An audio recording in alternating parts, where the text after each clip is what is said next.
The world is saved.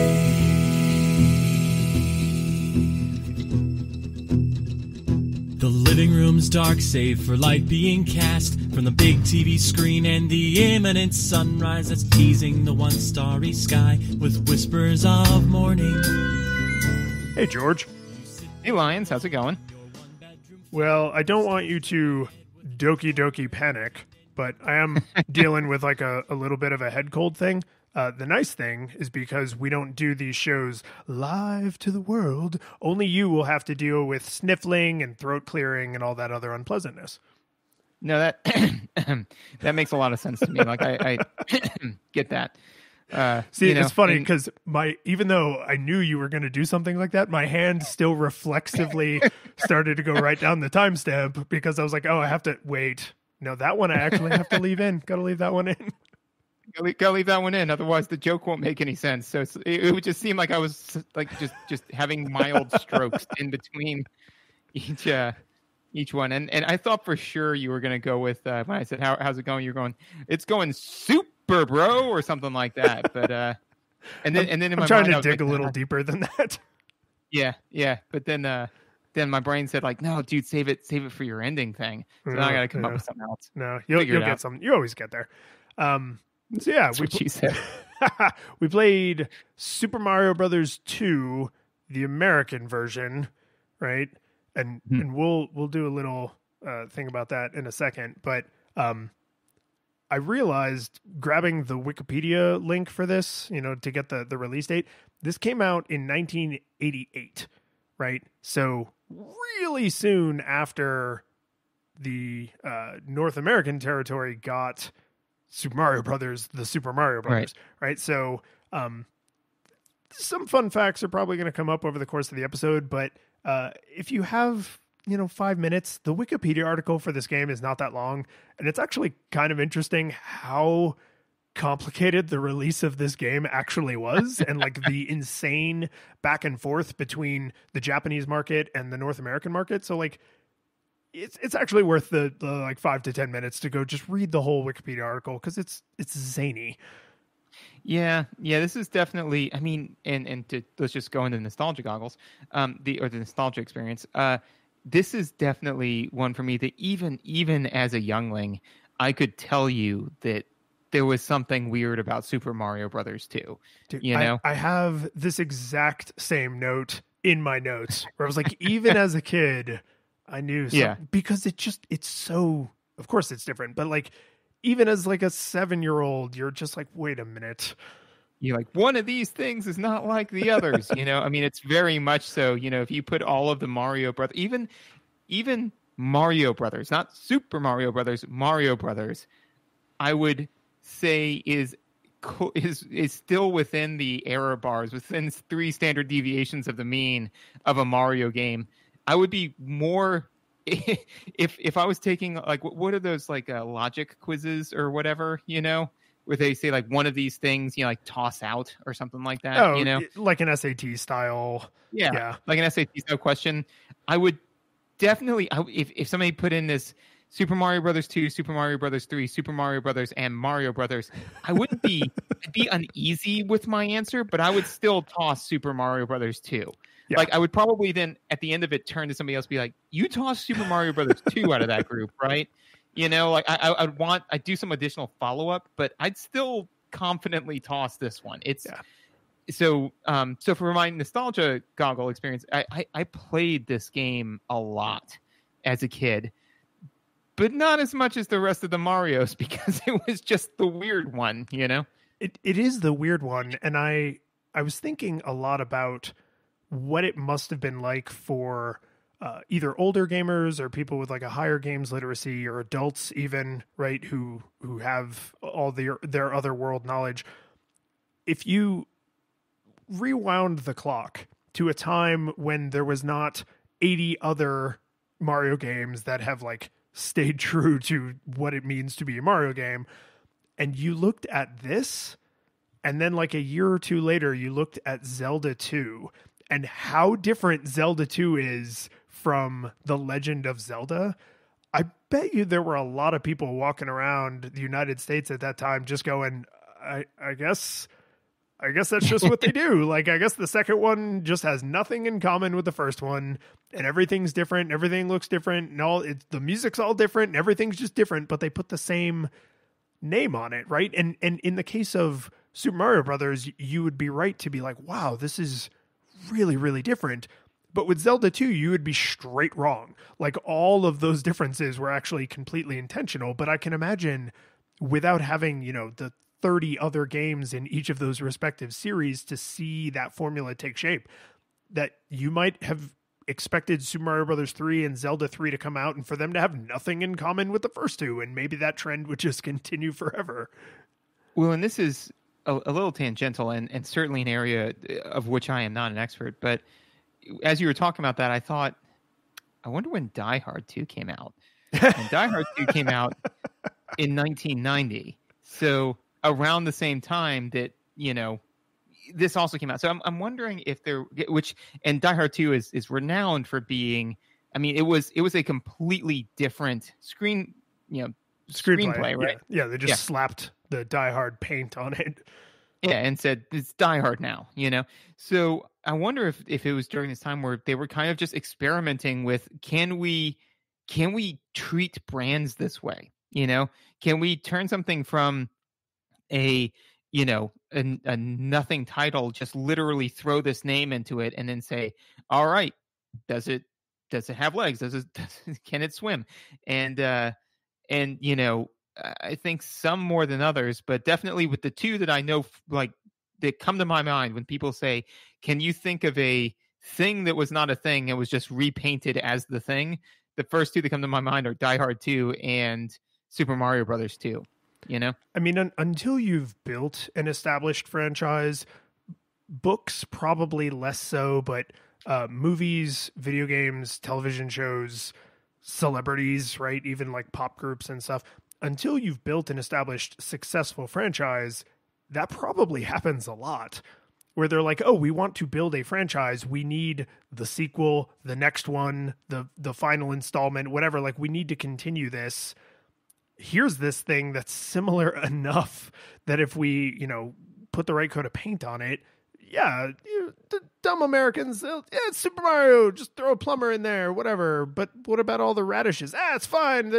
Kids just eat up that stuff. Everybody hates radishes. It's a figure of speech. You know what I mean? Right? Like, that is probably to some extent what is happening all the time when companies are trying to establish lucrative franchises, and we just hear about the hilarious cases like a Die Hard, like a Super Mario Brothers 2, because they then went on to have incredibly successful, lucrative franchises.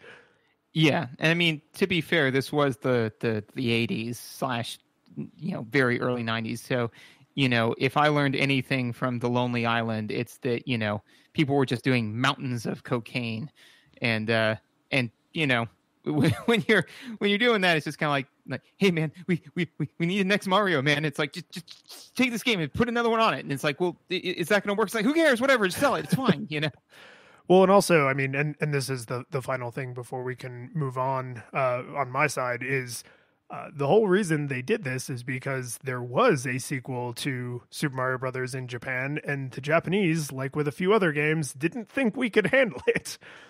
Right. So, I mean, the true reason this got rebranded is because they wanted to sell a sequel over here because the original one had done so well, but they were like, ooh, man, they're not ready for this. They're not ready for what later was called the Lost Levels. Right. Like that's, and they were probably right, but still, like, that's it. Not only could you make an argument that they rebranded an existing game instead of building an easier game for the States, but they did it because they didn't think we could handle it. So, like, it's lazy / insulting. It's lazy-salting.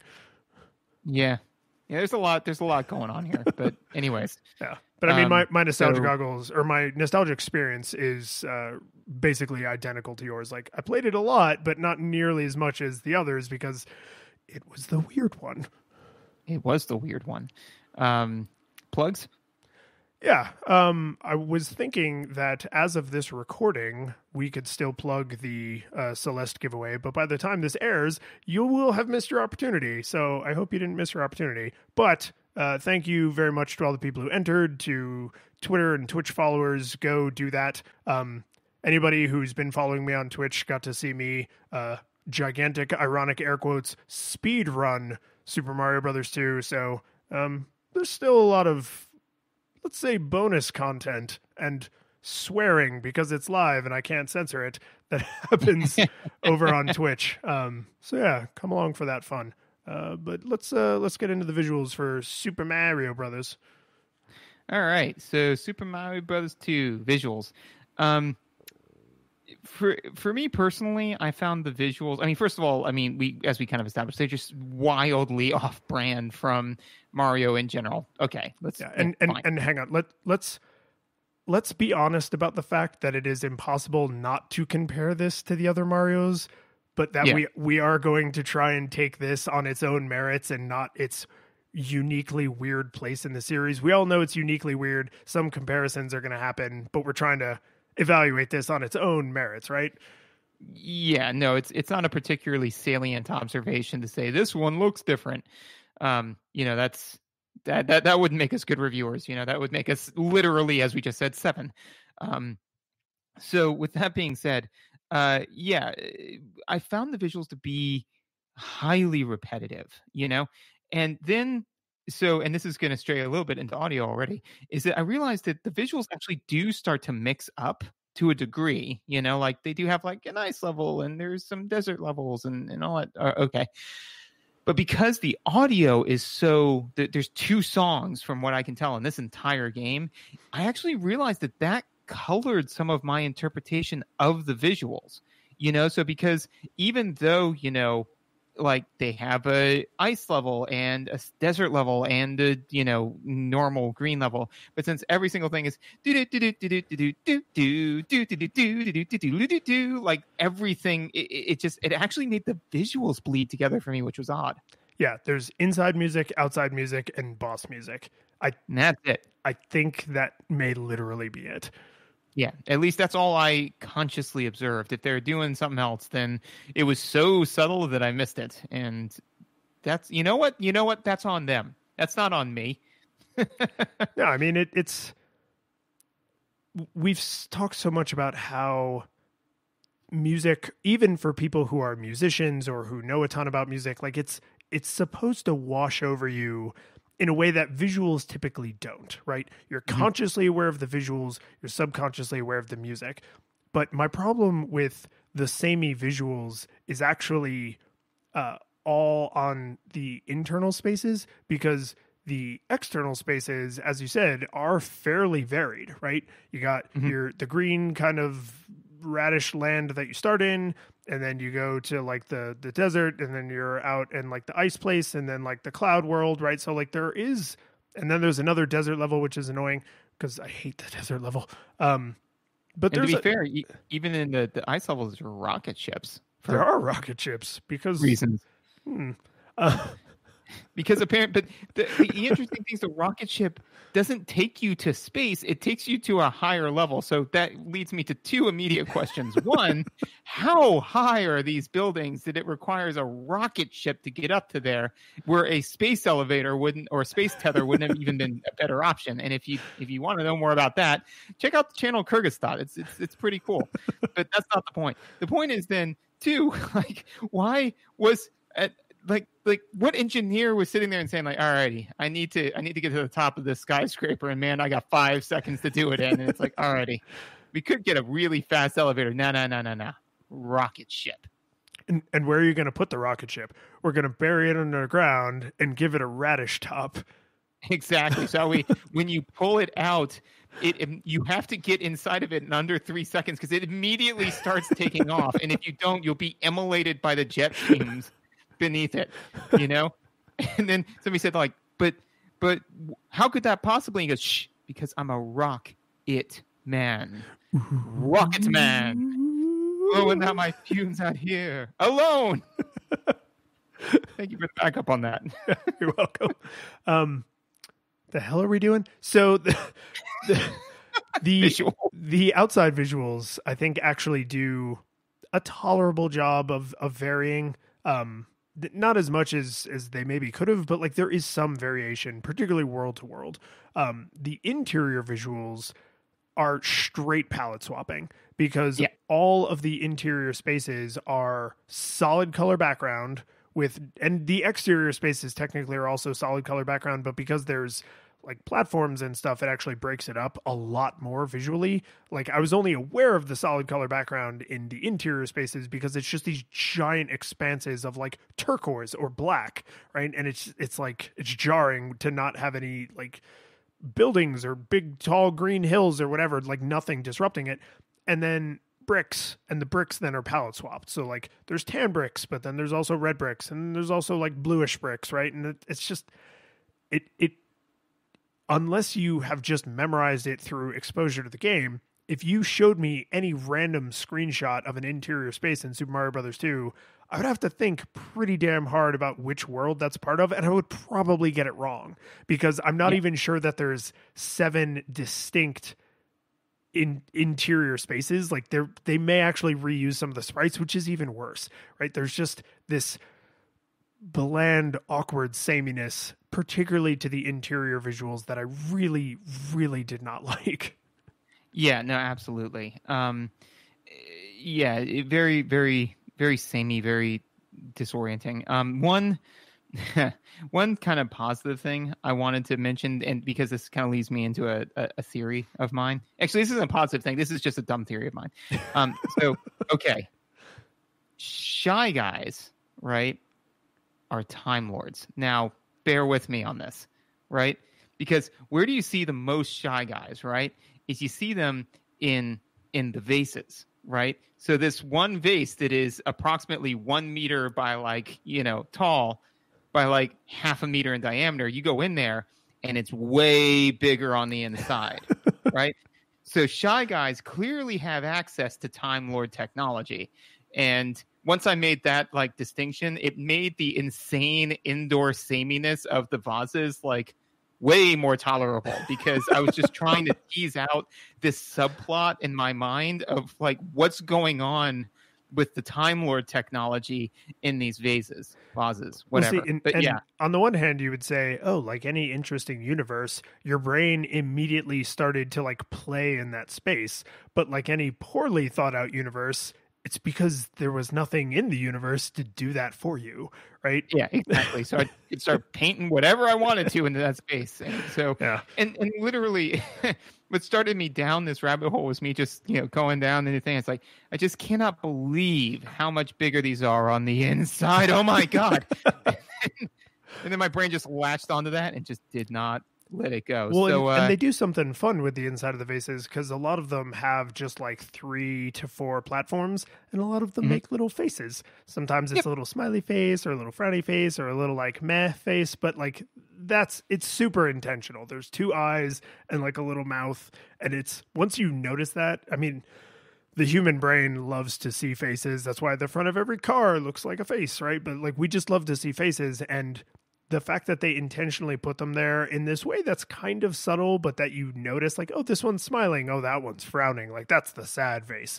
Like that's I like that. Like that's that kind of little touch. It doesn't change the game in any way, but it is appreciated in detail. It is. One of the things that I think that they could have done better with that is there was a little bit of a missed opportunity, is if those faces to some degree telegraphed what was in the vase. Right? Happy face if there's a 1-up. Yeah, like a 1-up or something positive, if there's one of those little potions. It doesn't even have to be a big thing. It could just be one of those little coins that you can, play the mid-game. Well, you can only get the coins in subspace. Right, so then a potion to get you to subspace. Come on, man. Think outside the vase. So, but there's so much room in here. So, well, to be fair, I don't know if you could put a potion inside of the vase, because that would be creating a subtemporal pocket inside of another pocket, and I don't know how that works. If it's similar to D&D physics, you can't do that. You can't put like a personal hole inside of a bag of holding. So that means if there is a Super Mario Brothers 2 room like that, that room was written by Stephen Moffat. Take that. We may need to rename this one Super Mario Brothers 2 : Doctor Who, because so far we spent just about as much time talking about Doctor Who as we have Super Mario Brothers 2. But no, if they had done some type of telegraphing where like most of the faces, and it would make sense because if it's the meh face, which would be like, 2 platforms at the top for the eyes and then one just straight platform at the bottom, that's also like a boring platforming area, so that would be the majority of them. But then smiley face one would be like you get a little one up or whatever, and then the frowny face one could be just filled with bad guys or just wastes your time, where it's like, yeah, you can dig to the bottom of the sand pit, there's not going to be anything down there, whereas the smiley one, if you dig to the bottom of the sand pit, there's a one up down there, stuff like that.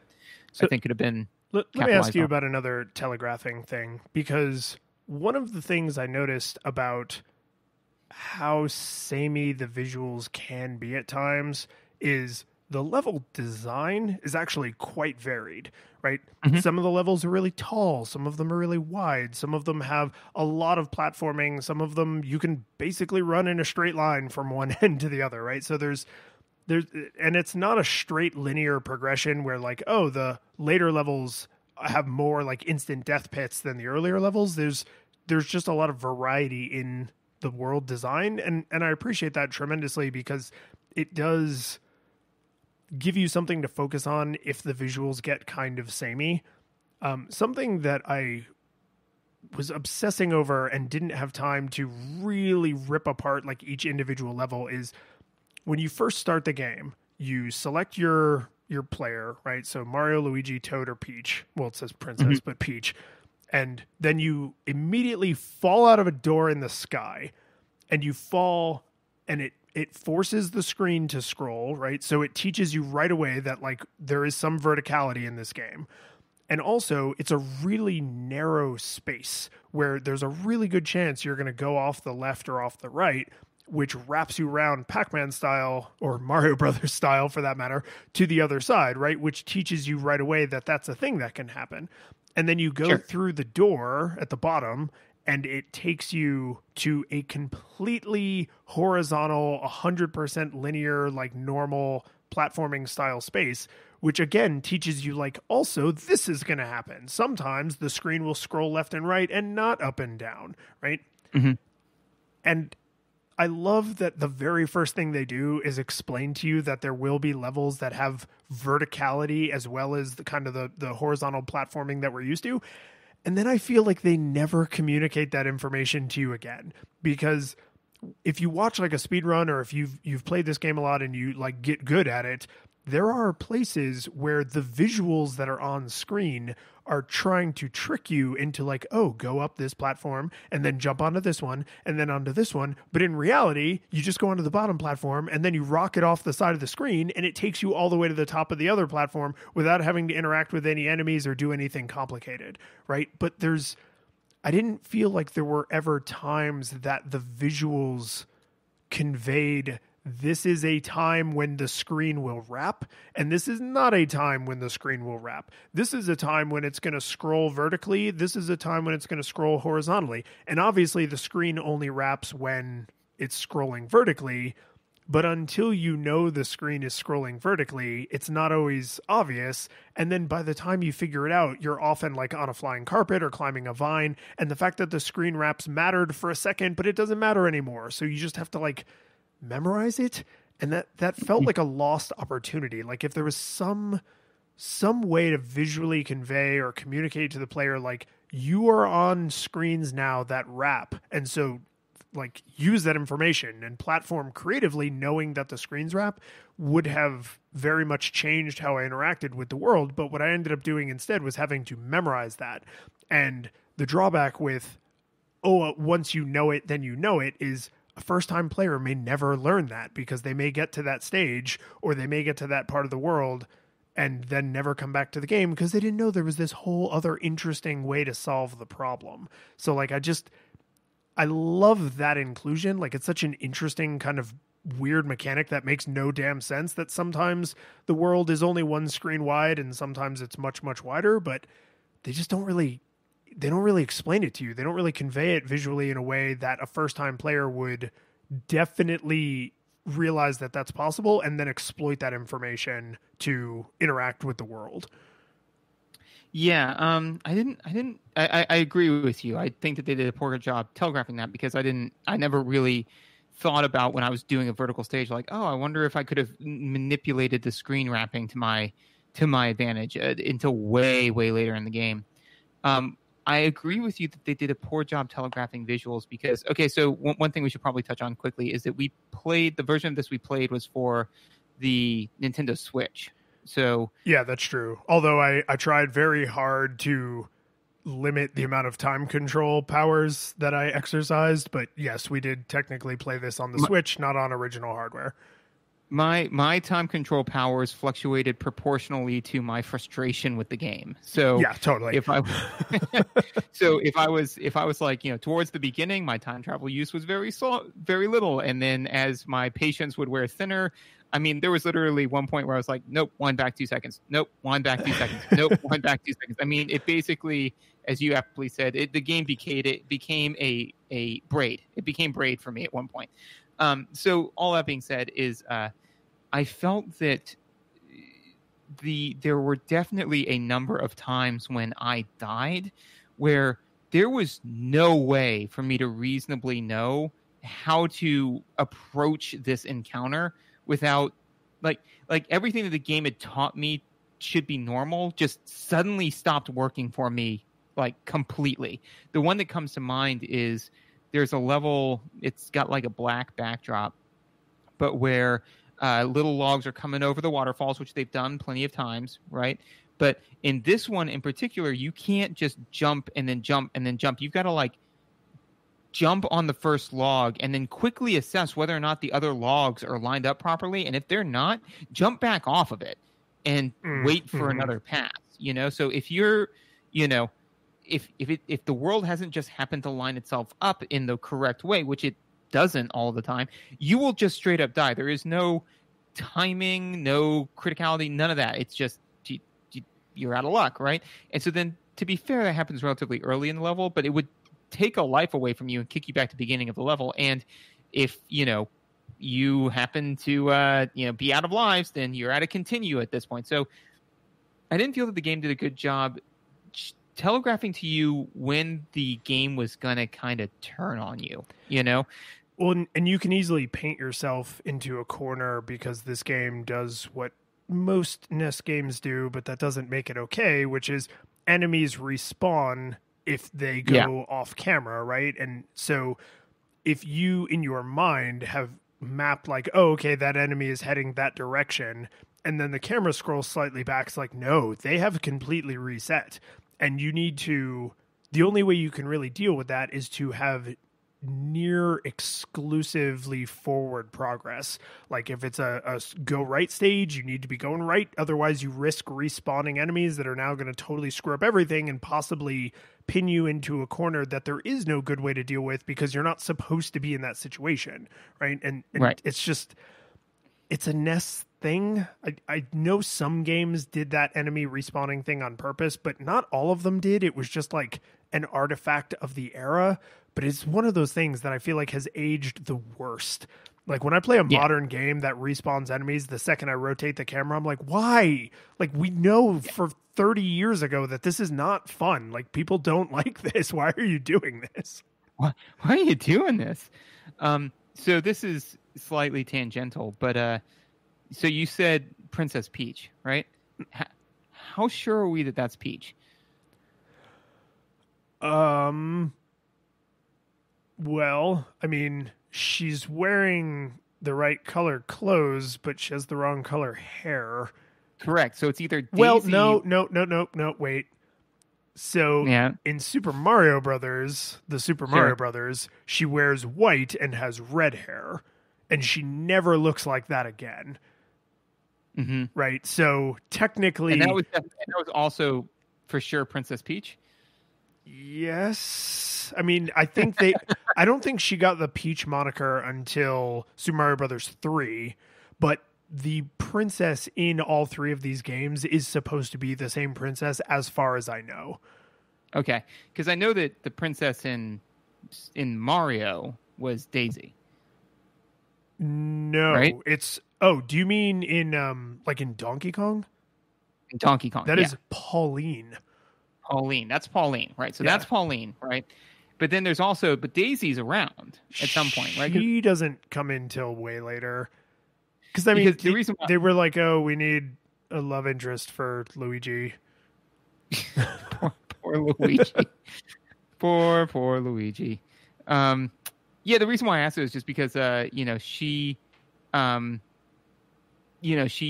has brown hair in this game, right? So assuming that, I don't know enough about the Mario universe to really hold my own on this. So if people start chipping away at it, you'll notice that you'll note that my knowledge is veneer thin. But that being said, is that knowing that Daisy is a thing is I'm like, okay, it is either Princess Peach and she dyed her hair brown, or it is Princess Daisy wearing a pink dress, which I think is more likely, Yeah. No, it's definitely Princess Toadstool, who is later than Peach. Princess Peach. Yeah. And to be fair, I don't know if Princess Daisy has the floating powers, and Princess Peach definitely does. Yeah, and we'll talk about this way more in depth later, but the amount of stuff in this game that became canon because of how successful it was is just unreal, right? Because none of this was canon. It was all just nonsense, but it was all a dream. Yeah, it was all literally it was all a dream. But that's white dress, red hair in the first game, pink dress, brown hair in this game, and then I think she became a blonde in Super Mario Brothers 3. So the pink dress came from this game. Princess, she's been a princess all along, and then the blonde I think came from Super Mario Brothers 3. So visually, she's in the early games the least consistent character. Yeah, no, she's a little all over the place with the characters. I mean, to be fair, so was Bowser, man. I mean, like King Koopa went from being like some like weird dinosaur-looking thing to being way more anthropomorphized. It's a little all over the place. But no, she actually still had brown hair in Super Mario Brothers 3. Huh. She didn't get her blonde thing until Super Mario World. Huh. Yep. There you go. Yeah, the more you know. And then she didn't really get the crazy spike stuff, from what I can tell, until wait, what? Sorry, never mind. I'm going off subject here. Yeah, you're going. I don't know what kind of crazy, maybe 18 plus only website you've ended up on. What weird part of deviant art you're now going through? But that's a different podcast. Yeah, that's sorry.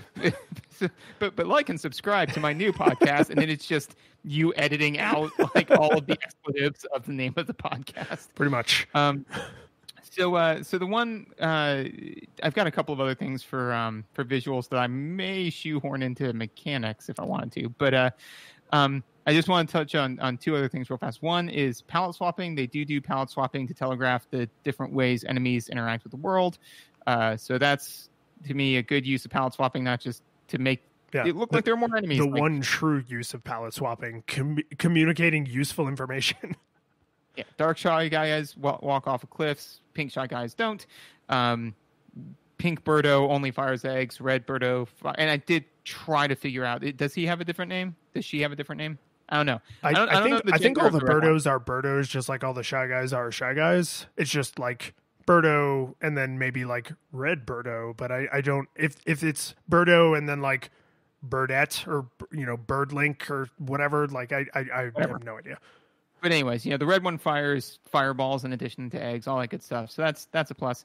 And two, even in this game, in this port that they brought, which I thought was very true to form, they were not always careful with how much stuff they put on the screen, because sometimes I had glaring frame rate issues. Yeah, frame rate and flickering. Yeah. This game communicates its NES-ness, like wears it really proudly on its sleeve. And actually, it is further compounded if you are stupid enough to go either back left or back down, depending on which direction the level's scrolling, because sometimes you can tell, they expected those enemies to no longer be on the screen when all of these new enemies spawned in. And I have created a situation where there's enemies and projectiles and all kinds of crap happening at the same time that they were hoping was not going to all be happening at the same time. And then just flickering and the frame rate drops to single digits. And yeah, you can really, really bork it. Oh yeah. and bork it, I did. So, do you have any other big notes for visuals? The only other thing I'll say on visuals is just the cherry on the I wish they better communicated whether it's horizontally scrolling or vertically scrolling is two places that I can think of. They do something really novel with the horizontal scrolling, which is in one of them, they have a giant expanse of death, like an endless bottomless pit that the only way to get over it is to let Birdo Yes. No, this was one of the other ones in addition to the log one that where basically there's a Birdo there, and if you don't jump on their egg, then you die, and there's no way to know. No way. And the only thing that made me put it together was literally there's nowhere else to go. And I can't get across this pit, even as Princess, floating for as long as possible. I can't even see the other side. And then, I noticed eggs going underneath me because I was like up on one of the little green hill building things. And I was just like, oh, they want me to ride on the egg. I bet that's it. And then that turns out to be it. But like, my games literacy is pretty good. So, like, I'm not surprised that I eventually figured it out, but I can imagine somebody really struggling to put that together and then having to do the, like, look it up in Nintendo Power, ask your friend's dad who claims he works for Nintendo, right? Like, just there is not enough information communicated through the game to make it, I think, obvious enough. I know a lot of modern games get crapped all over for being too handholdy, but games of this era sometimes have the opposite problem where they're just like, you technically have all the information, but we've given you the bare minimum of information because every other time you interact with a Birdo egg, you would want to stop it from being a vehicle as quickly as possible and not let it just carry you off into the distance. Yeah. No, I think, I agree completely. Is because basically what I did was I was like, okay, run, jump, and I was, Princess at the time, so I was like, jump, hover, and then plummeted to my death. I was like, oh, okay. And then when I saw the Birdo thing, I was like, all right, that's why Birdo's there, as opposed to being an end boss. Okay. But again, it was frustrating, because I was like, there was absolutely nothing about the level design that made me think that everything I had done, all of the tools I had at my disposal to conquer this were not going to work for me this time. I mean, it's literally like saying, hey, I know you drive to work every day, you drive to the mall, you drive to grocery store, all sorts of stuff. So I just need you to drive to the post office. And you're like, okay, but this time the road is filled with caltrops and demons, and it's like, well, my car's not going to work in this case. But you didn't tell me that until all of a sudden I was driving and I hear, like that's where I'm at in the situation before I'm like, maybe taking my car into this particular endeavor wasn't the way to go. So I mean, just no telegraphing to let me know that the tools I have aren't going to work. So that was frustrating. Well, and I happen to be playing within earshot of other people when I got to that stage the first time on this playthrough.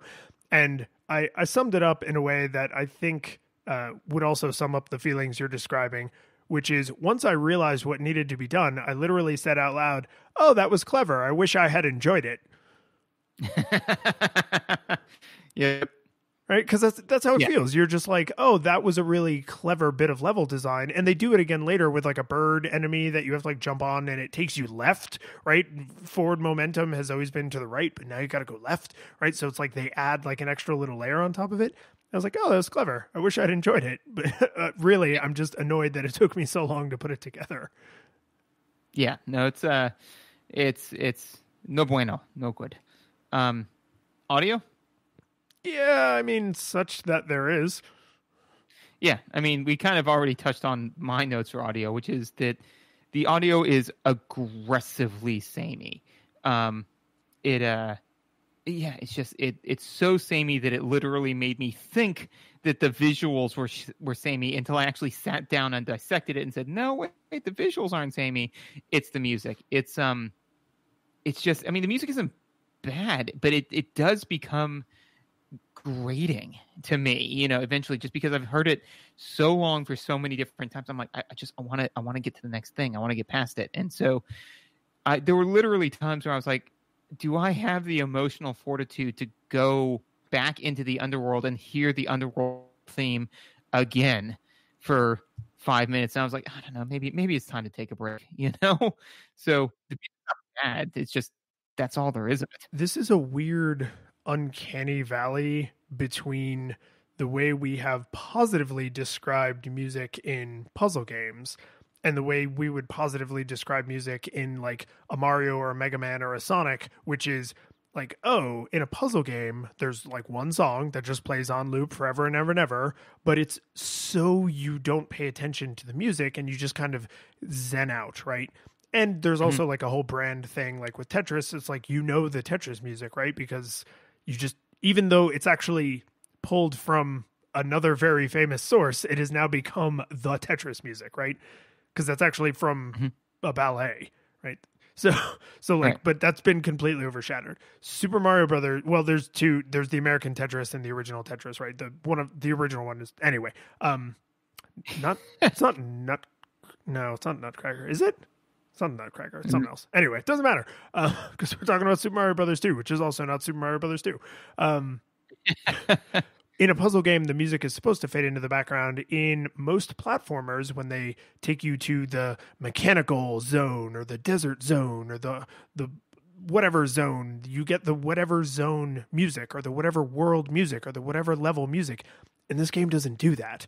And it's terrible. It is a terrible, terrible design choice that I can't even imagine why they chose to do that. Like, why is there only outside and inside music? It's just such an awkward, with the visuals varying as much as they do, which is a fair amount, like enough, right? It's just so awkward to have outdoor music, indoor music, and that's it. And boss music, right? It's just, the fact that the boss music is always the same, I'm kind of okay with, because it's like, okay, you can't just platform. Like, combat is now what you're doing. You have to kill an enemy. You cannot just platform your way through this space. So the consistent boss music, I'll give them a pass on. But outdoor music, indoor music is like, it doesn't feel good.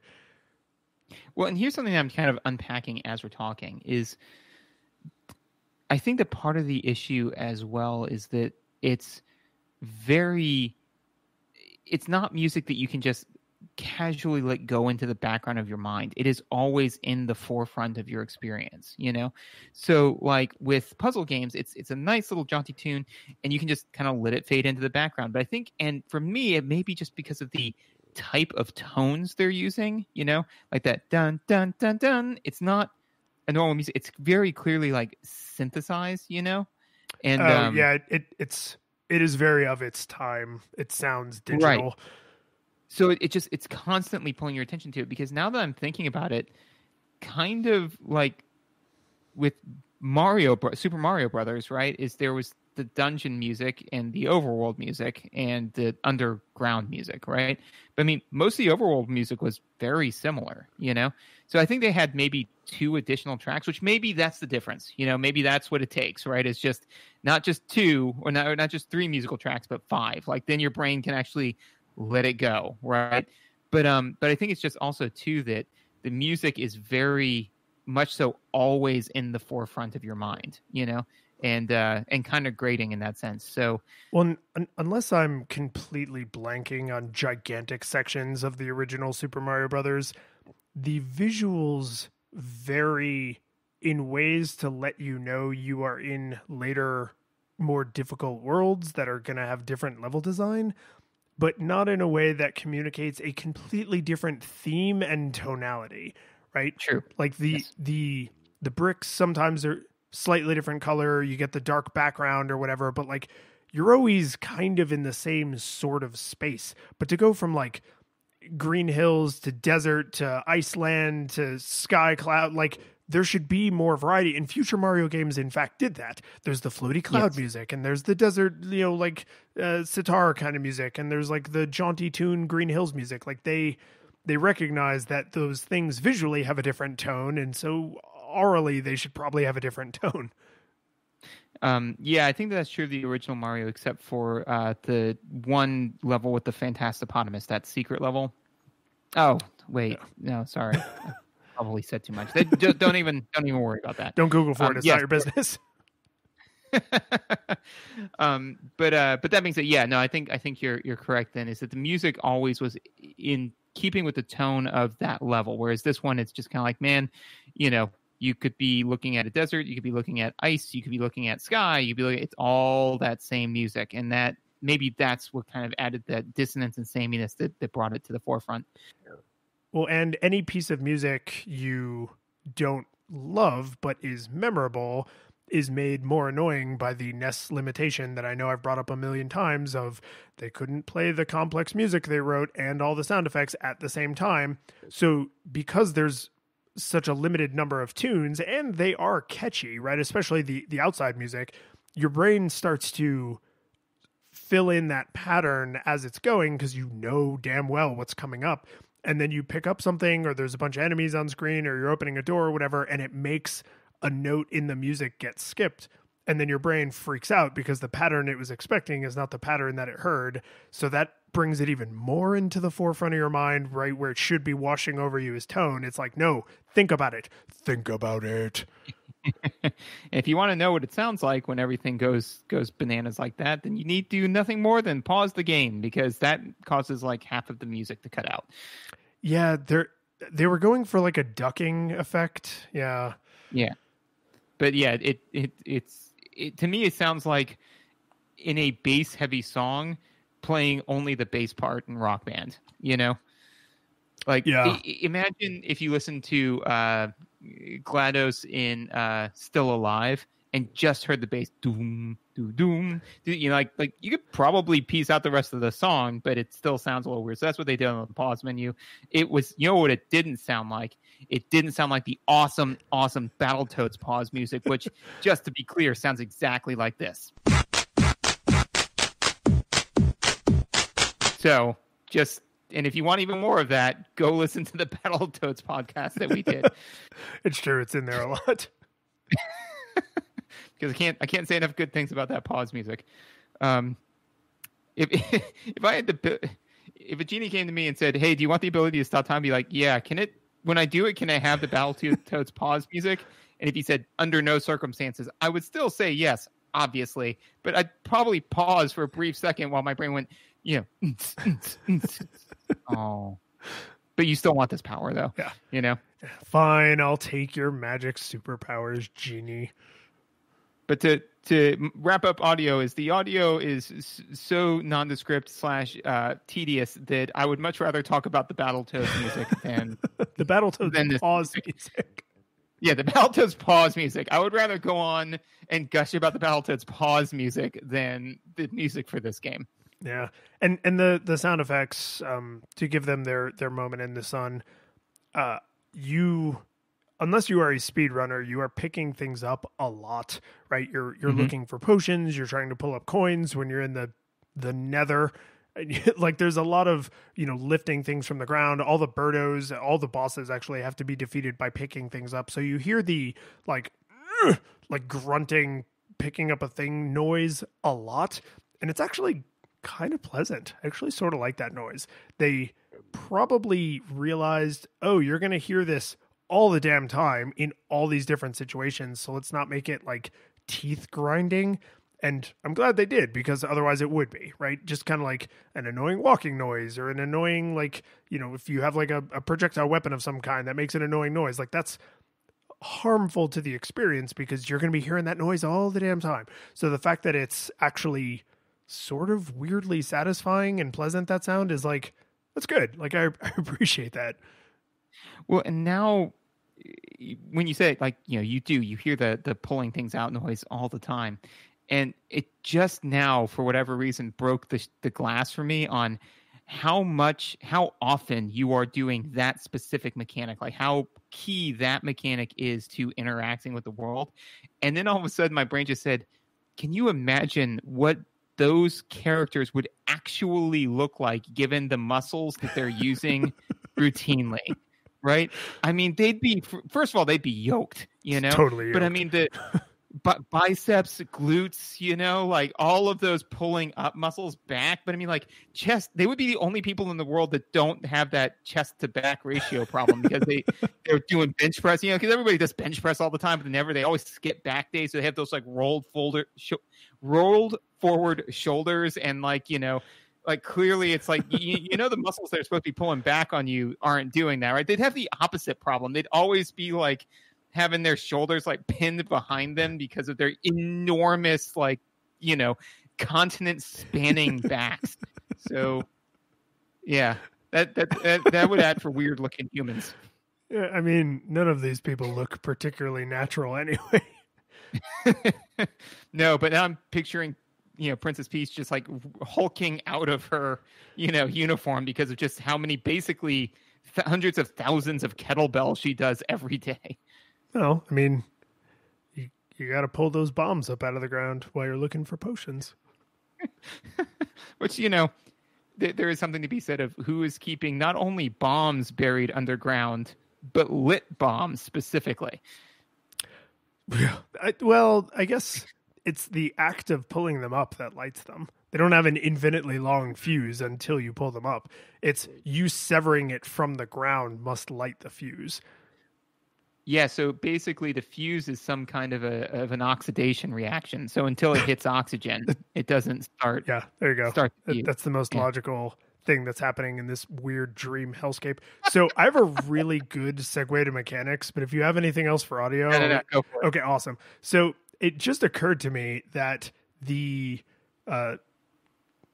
roots, I guess, I don't know what you'd call it, the part of the plant you grab on to pull up the leaves, I guess, those are this game's question blocks because you don't know what's in them. Sometimes they're well, except the coins. You almost always know when it's coin because you have to be in the nether. So, but is there anything else that's ever in there? I don't think so.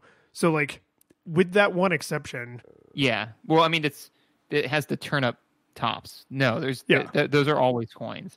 There is occasionally the extra health mushroom, which is a new mechanic to this and only this game. Yeah.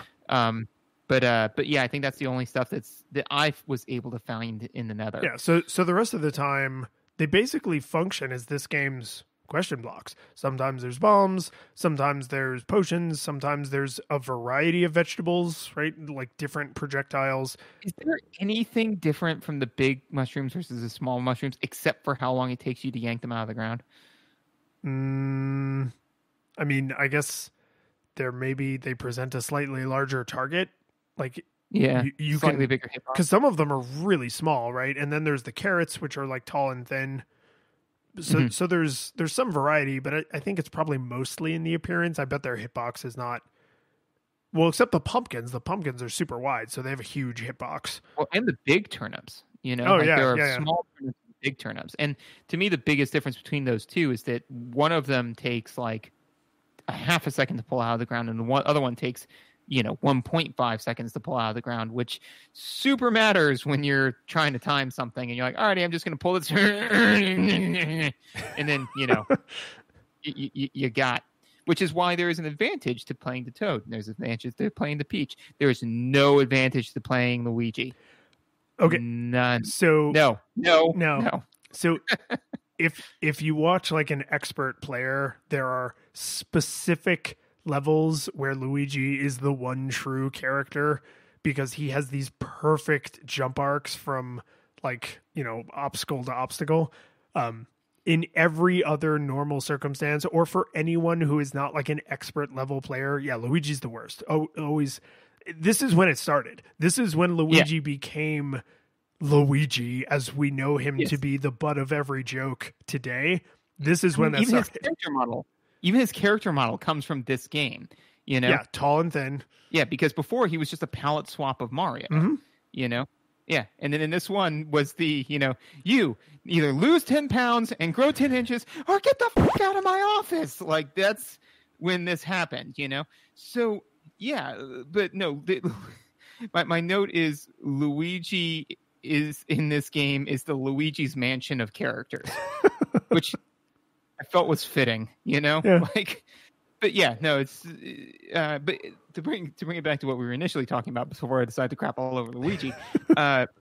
Yes, that is the advantage to being Toad is that you pull everything out of the ground so quickly that I don't think that there's any real difference between the occasional landmine of, oh wait, it's going to take me longer to pull this thing out of the ground, which if I was specifically timing something to not hit me is a problem. Well, and because all of the bosses you interact with by picking up something and throwing it at the boss, he does have a slight advantage in some of those cases because he uproots things at whatever the maximum uprooting speed is. He also has the lowest jump, which in a platformer is like a tough, and he's the slowest runner. But I think, if I understand correctly, I think if he is carrying something, he runs faster. It's a little, I didn't spend a lot of time playing as Toad because Princess. So, like, to me, Luigi is a specialty tool. Like, he's a weird tool that you only pull out in He's a tool. Yeah, Luigi's a tool. He's like that one wrench you have that you're like, I only have like 5 nuts that use this weird wrench, but like I need to keep the wrench in my toolbox because if I ever have to like adjust the lumbar support on my desk chair, I have to use this weird tool. Like it's that kind of thing. I don't know why anyone would ever play as Mario because Toad is at least min-maxing for like attack. So like if you want to uproot stuff and you want to be like, always have a projectile in hand and you want to rip enemies, off their feet, like Toad is no question the best at that. Mario is frustratingly average in a way that makes me say, why would you not just play Princess? Like if you're going to play Mario, just play as the Princess because I don't know what you're giving up. He is the bard in D&D where it's just a little good at a lot of stuff. He is the jack of all trades, master of none, but not taking away the true meaning of that phrase where it's just like he's average at everything. So you're like, so why would I do that? I want somebody who's okay at because the thing is that there's no character in this game that, like you said, Toad jumps a little bit lower. His jump isn't quite as high. It's so minute, I didn't even notice it. Yeah. So it's not like, oh, well, you can play as Toad and he can uproot things like crazy, but he is noticeably worse at jumping, right? Or you could play as Luigi, who is clearly tripping on so much methamphetamines that he can't keep his, feet straight to save his life. Or you could play as Peach, who in a platforming game has a significantly longer jump. There's obviously an advantage there, but none of them have but if it was like, okay, well, Peach has this incredibly long jump, but it takes her forever to pull stuff out of the ground. And you'd be like, well, that may not be worth the trade-off. And then, so if you said like, okay, and then Toad has a terrible jump, but can pull things out of the ground really quickly. You're like, alrighty. Or do you want to kind of be average at both? Then at that point you could say, okay, well, I play Mario because I want to be good at both things, but not amazing at either one. That would make sense. But neither one of them have a drawback that's bad enough that Mario's averageness makes up for it. Yeah. And I would say if I had to speculate, Mario is so aggressively average compared to the level design because he's the most familiar character that most people will probably start with, right? So you have to kind of build the levels around every character's strengths and weaknesses, but you get regression to the mean, right? He's the most average, so like he has to be able to deal with every situation, particularly in light of the fact that the other characters' drawbacks are not so extreme that they can't also deal with that situation, just in maybe like a slightly different way once in a while. But then I would say Princess is the game on easy mode because it's a platformer and she has her miracle floating power, which also this is the game where that became canon, right? Because that's canon later, and the pink dress. And then Toad is, basically your weapons expert because he can uproot stuff. And you can't in this game kill enemies by jumping on their head. You have to throw crap at them, right? So the fact that he can essentially reload his gun faster than everybody else is like meaningful. We crap on Luigi a lot because it's fun and it's like a meme thing. And like, we also have our own like inside joke thing that we're doing. But all of that aside, I really literally don't know why you would play as Luigi. Like, Luigi's inclusion in this game feels like someone essentially said, what if we designed all the levels with like fairly tight platforming controls, but then we just have this one character that controls like crap? Like, people might find that to be an interesting challenge. And that is the only reason I can come up with, is that someone said, what if we had a character who controlled like crap? Because if you think about it, there are situations where Luigi is actually the best choice because he has this perfect jump arc to account for this otherwise like really tricky platforming situation. But Toad, who has the smallest jump, also must be capable of negotiating any of those challenges because you have to be able to play the entire game as any of the characters. So that means they just made Luigi kind of crappy for like funsies, like just as like a weird challenge character. I think if these characters weren't the Mario Brothers, Toad, and Princess Peach, that they would be in like Mario. Well, it would be Peach on the left because she's the easiest, and then Mario because he's like the normalist, and then Toad because he's really good at certain things, but is bad enough at other things that it might trip you up, like in the platforming. And then like Luigi's like the bonus weird mode. He's like Big Head in Tony Hawk Pro Skater. Like, I don't know why I'm doing this, but it's a way to make the game novel. Well, and I think that you kind of hit on one of my notes, which is that it's difficulty settings, basically. Is that Peach is easy, Mario's normal, Toad is, arguably like not even like hard. I would honestly put Toad. He's the hardest to understand what makes him powerful. Like you have to learn how to play as Toad, whereas Peach and Mario are more immediately obvious. Right. And then Luigi's hard. It's just kind of like, can you play through the game as Luigi? If you can, then you have played through the game on hard mode. The reason why I do believe for sure that Princess Peach is playing the game on easy mode is because basically you have this floaty jump that allows you to, float way farther. So aside from the obvious, point to this is playing the game on easy mode, Nintendo actually recently dipped back into this well. Because have you played the new Yoshi game? I forget what it's called. Yoshi something or Crafted another. World? Yes, Yoshi's Crafted World. I have played it a very little bit, but Susan has played it quite a bit. So I've seen a lot of the game.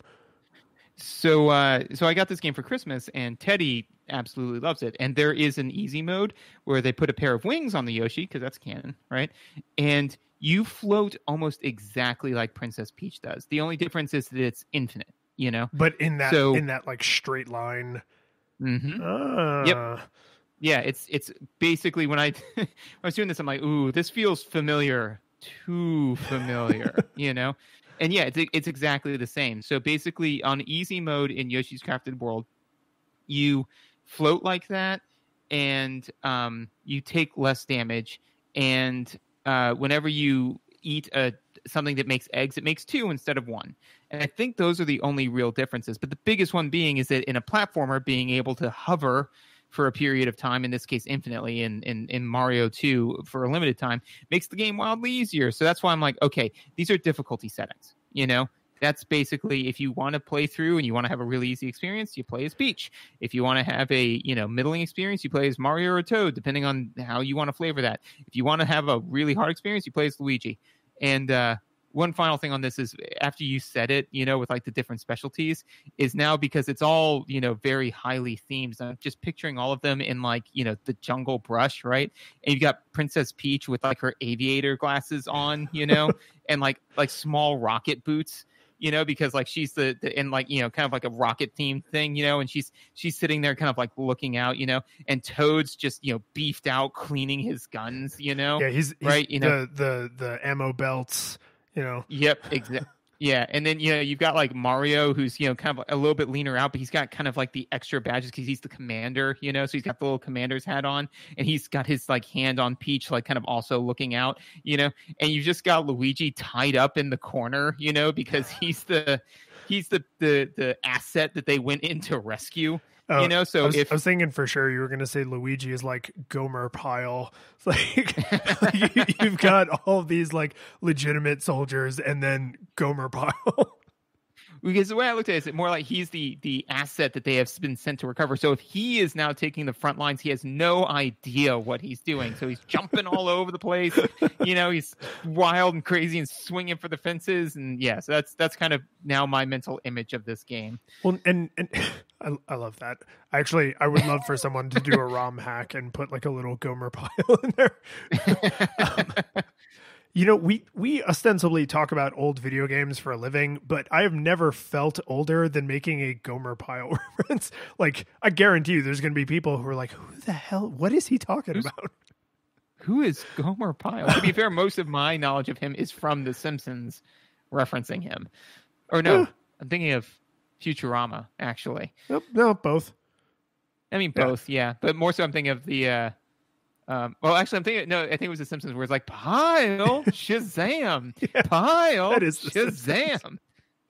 Yeah, exactly. But that guy, that's Luigi. But I think there's something about this like difficulty setting thing that I think we need to acknowledge, which is this game does an interesting thing where every single level, not every world, every single level, you can choose the character you want to play as in that level. You can't switch once the level starts, right? They didn't go that far, but inside of a world, every single level, you can choose which character you want to play as. And I think what they were going for, and I'm projecting a little bit here, but I think what they were going for was sort of a difficulty setting. Like if you played a level and you die and you're like, oh wow, that was hard, right? I should do that as Peach because there's a bunch of tricky platforming sections and I'm going to just float right over them, right? So I was trying to play as Mario, but I screwed it up. And so now I'm going to play it as Princess. What I think they were actually trying to do in the design was having these characters have specialties so that you would deploy them tactically, but it doesn't actually shape up that way. It shapes up as difficulty settings. Because the best example of that I can think of, and that this is the thing that really makes this idea take root in my mind, is in the desert stages, you have to dig, and nobody digs faster than Toad. And so knowing that you're going to have to do all of this obnoxious digging in those stages makes me want to use Toad, but knowing you also have to deal with all these obnoxious snakes and the stupid quicksand and all the other crap always makes me suffer through the digging sections as Princess, because he's not so much better at digging that it's worth dealing with his crappy jump in the platforming sections, and Prince is not so much worse at digging that it's worth giving up her amazing floaty power. So I think what they actually wanted was to say, oh, you need to learn which skills are useful in which levels, and what they accidentally backed themselves into is difficulty settings. Yes, and the reason why I think that one of the critical choices that they made that I think is antithetical to the tactical deployment is you can't change when you die.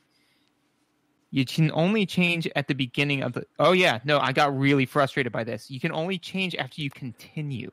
You can only change after you continue or when you are starting a new level. You're correct. You are absolutely correct, which is a gigantic gaping hole in my theory. Well, I mean, I'm not saying that you're necessarily wrong that they were trying to do that. They just really duffed it on this thing. And I think your theory rings true viscerally. It frustrated the ever-loving bejesus out of me because the reason why I became intensely aware of it was because I picked Luigi for a level and immediately regretted everything. The only thing that got me through that decision was I was like, I am a good game reviewer and I will play as each of these characters because that is what I need to do. But after literally I played as Luigi, died horridly, it went back to being died horridly again. I was like, okay, I get it. I got it. Thank you, Gomer Pyle. You are dismissed. And so, and then all of a sudden I realized I'm like, oh no, I'm I'm in this. Like, I no longer wish to be playing as this character, but unless I can beat this level with him, which I couldn't, I just kept dying and dying and dying and dying until all of a sudden I continued, which brings you back to the beginning of the world, not the beginning of that stage, right? And so, and then all of a sudden I was like, oh, well, now I can pick it. Now I can pick Peach. Well, whoop-de-freaking do. I had played through World 1-1 as Peach, then World 1-2 as Luigi, so now I might as well just hit restart on the game. So all that being said, yeah, if they let you switch which character you were after death, if you said, okay, I've died, so now I wish to try deploying this different tool, then yeah, absolutely, that would be a good thing. If they really wanted to do it well, they would allow you to swap characters mid-level in the pause screen, right? Because I don't think that there's realistically any, I mean, yeah, you could probably get bananas weird with that, but if you put some penalty to it, like, you know, when you switch out characters, they're immobile until they touch ground, something like that. So you can do it midair, but then you're just stuck with whatever you've done until you take ground, something like that, you know, then yeah, you could say, oh, there's a huge digging section, I'm going to switch out to Toad, you know. Well, or even to do that, they would have something... they would have to design the levels a little bit differently, but they would also have to make the differences between them way more pronounced than they are. Or actually, you know, it would be a really cool, I mean, again, like while I'm sitting here in my glass house saying this is the game I'd design, is what if you could switch characters mid-level, but it made you take a hit point of damage, you know, down to 1 hit points left, you know? So once you're at 1, you can swap out characters like bananas, right? But then you're always playing on that razor's edge of I am 1 hit away from dying, you know? So that could be fun. I played a modern retro game. Like it's a game that's supposed to feel like Castlevania, but it's a brand new game. And you can do that exact thing where you can like L and R to switch through your party. And the way they punish you is if that party member dies, it forces you to switch to one of the other characters, and then there's no way to revive that person until you finish the level. So like, if you're super low on health, but everybody else has full health, you need to risk switching to that person to make them pick up the health. But then if they die, they're out of it for the rest of the level. And maybe you really wanted to use them in the boss fight or something. So like, I think that level of game design is not beyond what these designers were capable of. I think it's way beyond what they were shooting for. Like, yes, I guarantee you every single designer in that room could have thought of such an idea, and they were like, not what we're trying to do. Right.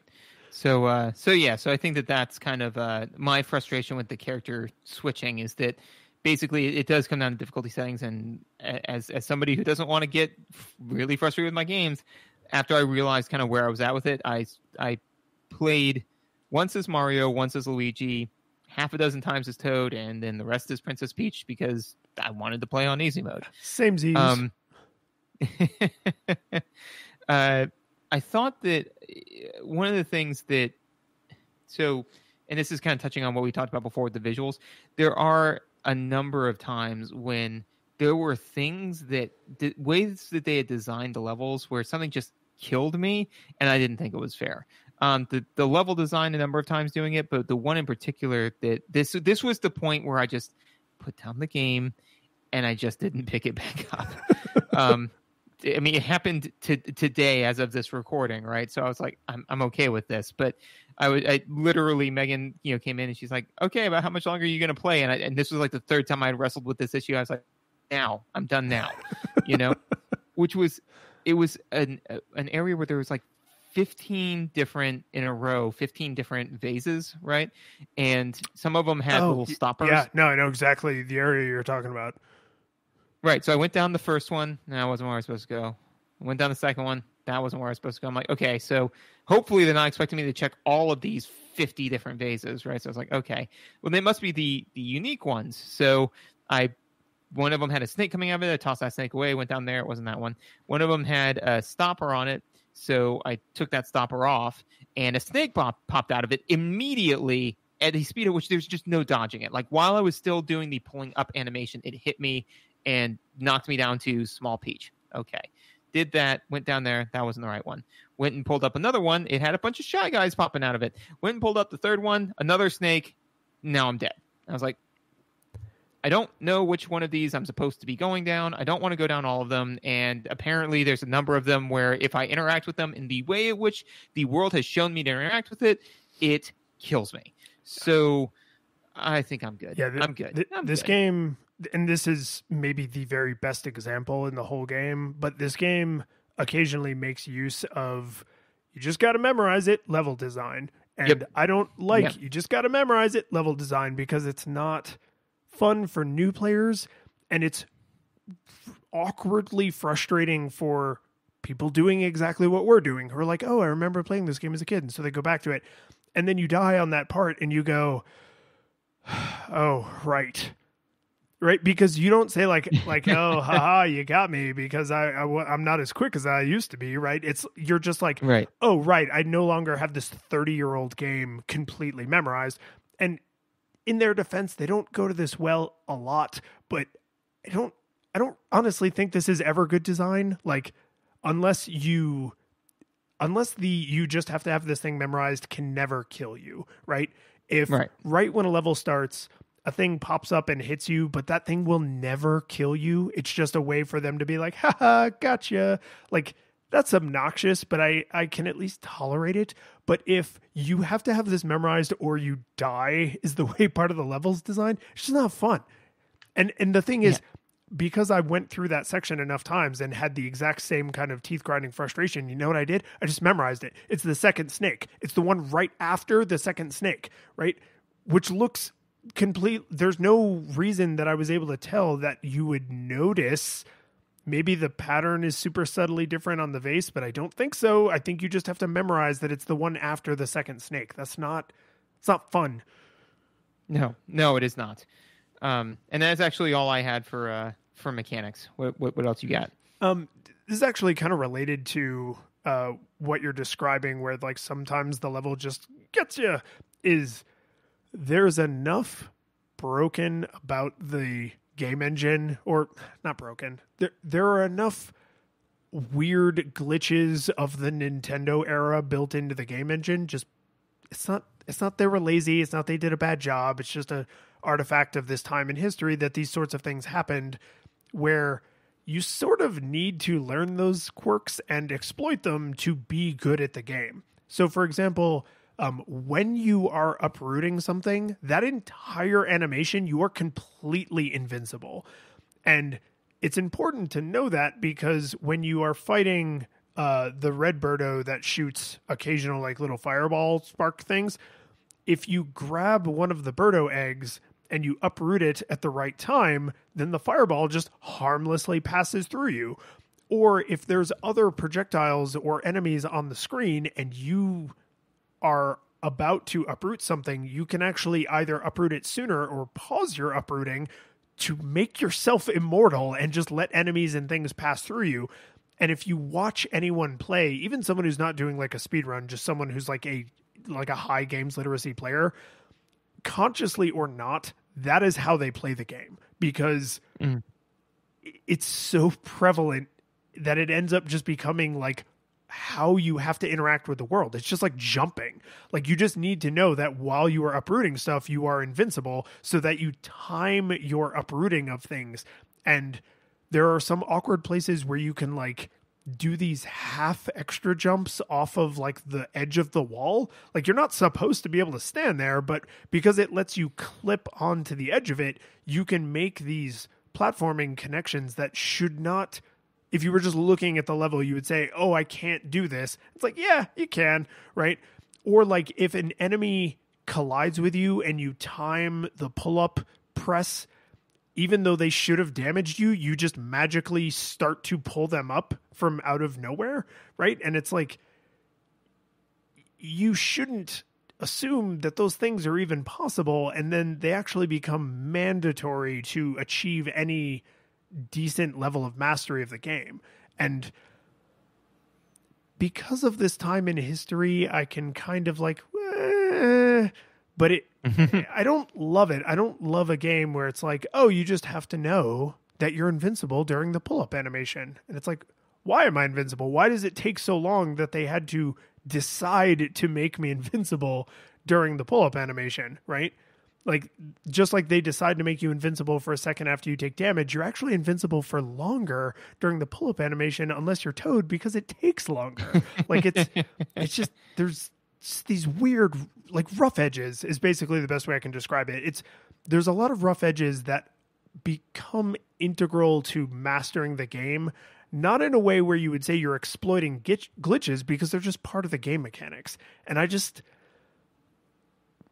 I don't hate it. I don't have good feelings about it. Like, every time I avoided taking damage by uprooting something at just the right time, I was just kind of like, like, this doesn't feel like this is what they were expecting me to do. It just feels like what I have to do.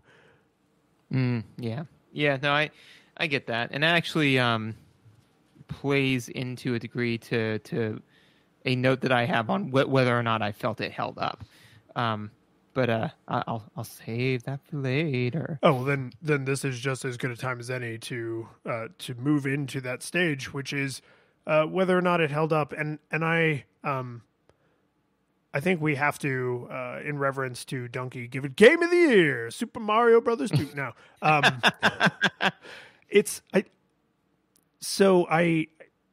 had a like a sine wave experience with this at first, where I was playing it a whole bunch and really frustrated, and then I would give up on it for a minute and then come back, and then I would play it and enjoy it and then get frustrated and give up on it.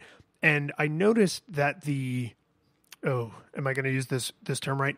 The amplitude got shorter. So the peaks nope. What do you call it when the peaks and valleys get frequency? Frequency. Damn it. Yeah. What is amplitude?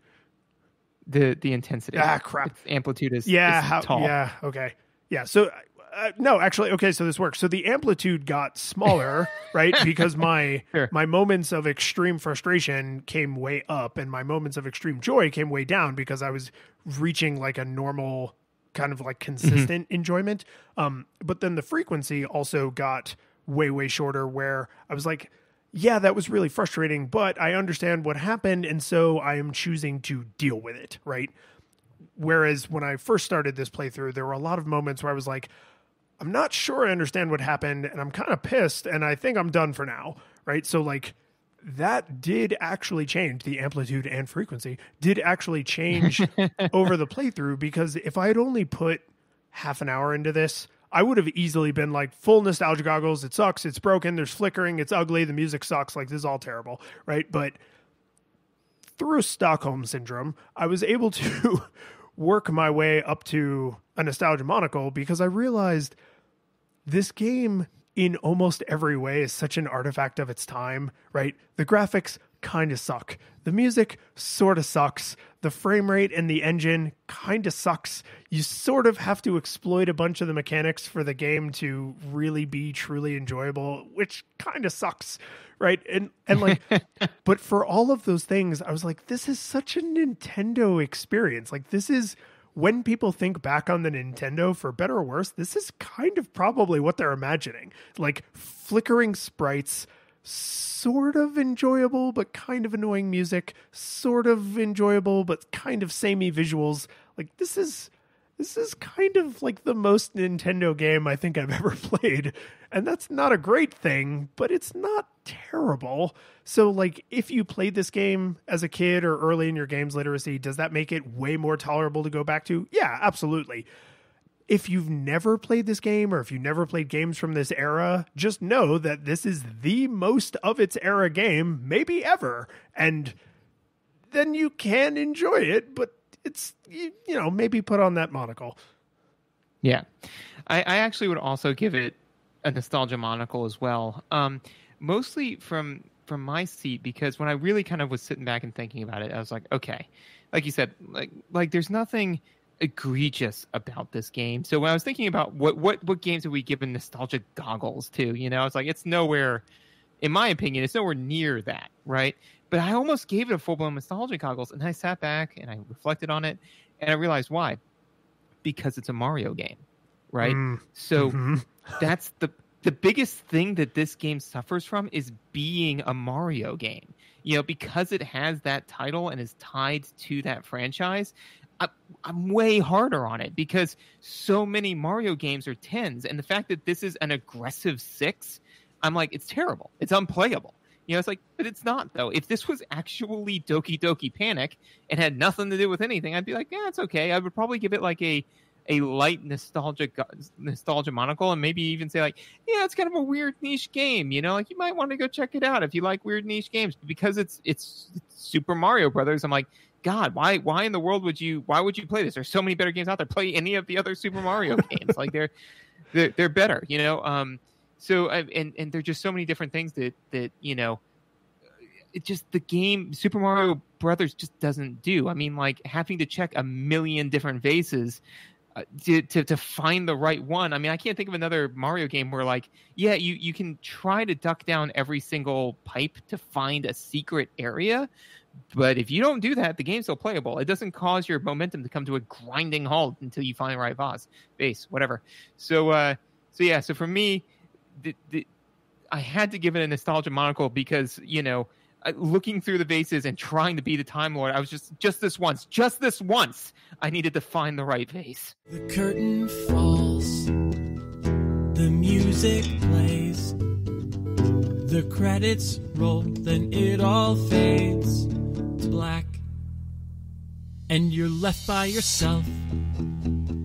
The fanfare is gone, there's no player 2 there by your side to share victories won. But as you slowly progress down the hall to your bed, a few great events leak back into your head from the time that you spent traversing the land, battling evil, fighting the darkness, just sword in hand.